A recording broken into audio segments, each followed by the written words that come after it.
আসসালামু আলাইকুম। অনেকের চোখের পাতা ঘন ঘন ফুলে যায়, প্রায় মাসে 2-3 বার বা 3-4 মাস পর পর চোখের পাতা ফুলে যায়। আজকে চোখের পাতা কেন ফুলে এবং এর সমাধান এ সম্পর্কে আলোচনা করব। চোখের পাতা ফুলে যাওয়াকে মেডিকেল ভাষায় আমরা বলে থাকি স্টাই বা হর্ডিওলাম, এবং লোকাল ভাষায় অনেকে এটাকে অঞ্জনি বা আঞ্জলি অথবা অ্যান্না নামে পরিচিত। বেসিক্যালি চোখের পাতা কি কারণে ফুলে যায়? এটি একটি ব্যাকটেরিয়াল ইনফ্লামেশন বা ইনফেকশন। সাধারণত চোখের পাতার আইল্যাশের গোড়ার ভিতর ঢুকে ব্যাকটেরিয়া ঢুকে একটা ইনফ্লাম তৈরি করে এবং একটা ফাস্ট পয়েন্ট তৈরি করে, যেটাকে আমরা অঞ্জনি বা আঞ্জলি বা স্টাই হর্ডিওলাম নামে পরিচিত। কি কারণে এই চোখের পাতা ফুলে যায়? সাধারণত আনকারেক্টেড রিফ্র্যাক্টিভ এরর, অর্থাৎ যাদের চশমা প্রয়োজন হয় কিন্তু চশমা পরে না, পাওয়ারজনিত সমস্যা চোখে থাকে, এরা চোখে অনেক বেশি স্ট্রেস নিয়ে দেখে, স্কুইজ করে দেখে এবং চোখে একটা প্রেস করে দেখে। এখন অনেক বেশি স্কুইজ করার কারণে চোখের পাতার যে ল্যাশ আছে এই ল্যাশের গোড়াগুলা লুজ হয়ে যায়। এই লুজ পয়েন্ট দিয়ে ব্যাকটেরিয়া চোখের পাতার ভিতরে প্রবেশ করে এবং চোখের পাতার যে বিভিন্ন ধরনের গ্ল্যান্ড আছে গ্ল্যান্ডগুলোকে ইনফ্লাম করে এবং চোখের পাতা ফুলে যায়।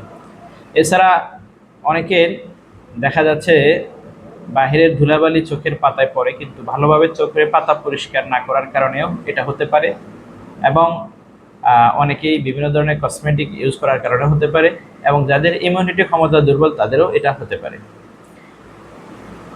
এখন এর সমাধান হচ্ছে, আমরা যদি স্টাই বা হর্ডিওলাম, এটি একটি হচ্ছে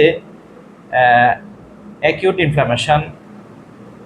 চোখের পাতার যে আইলিড মার্জিন, এই মার্জিনে দুইটা গ্ল্যান্ড থাকে, গ্ল্যান্ড অফ মোল এবং গ্ল্যান্ড অফ জাইজ।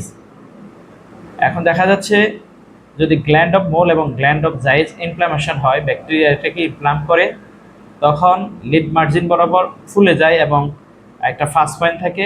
আমরা সাধারণত এই ফাস্ট পয়েন্টের আইল্যাশটা উঠে ফেলি, পরে দেখা যাচ্ছে ওখানে একটা ছিদ্র তৈরি হয়, প্রেস করে ময়লাগুলো বের করে দিই, এতে করে অনেকটা কমে যায়। এবং আমরা সাধারণত এই সমস্যার জন্য কুসুম গরম চেক দিতে বলি দিনে 3 থেকে 4 বার 5 মিনিট করে, এবং অরালি একটি অ্যান্টিবায়োটিক ট্যাবলেট খেতে বলি, এবং চোখে একটা অ্যান্টিবায়োটিক ড্রপ এবং অ্যান্টিবায়োটিক অয়েনমেন্ট ব্যবহার করতে বলি। আরেকটা বিষয় হচ্ছে চোখের পাতার যে মাঝখান, অনেক সময় দেখা যায় এই মাঝখানেও ফুলে যায়, এটাকে আমরা ক্যালাজিয়ন বলে থাকি। এটা হচ্ছে একটা ক্রনিক ইনফ্লামেশন, এটা হচ্ছে মেভিয়ান গ্ল্যান্ড ইনফ্লামেশন। বেসিক্যালি এটা আসলে কন্টিনিউয়াসলি থাকে, এটা এই ফুলাটা অনেক সময় যায় না এবং থেকে থাকে, তখন এটা আমরা একটা সার্জিক্যাল ব্যবস্থা নিতে হয়। এটা অনেক সময় ওষুধ এবং গরম চ্যাগের মাধ্যমে এটা সারে না। আমরা এক্ষেত্রে একটা সার্জিক্যাল প্রসিডিউরের মাধ্যমে এই ক্যালাজিয়নের সমস্যার সমাধান করে থাকি। এখন কারো যদি ক্যালাজিয়ন বা স্টাই বা অঞ্জনি বা আঞ্জনি অথবা অ্যান্না এ ধরনের সমস্যা দেখা দেয়, তাহলে দ্রুত একজন চক্ষু চিকিৎসক অথবা একজন অপটোমেট্রিস্টের শরণাপন্ন হলে উনি পরামর্শ এবং ওষুধ প্রয়োগের মাধ্যমে এই সমস্যাটা সমাধান করে দিতে পারেন। সুতরাং আমরা চোখের যত্ন নেব এবং চোখের পাতা পরিষ্কার রাখবো, তাহলে এই ধরনের সমস্যা থেকে আমরা মুক্তি পেতে পারি। ধন্যবাদ সকলকে।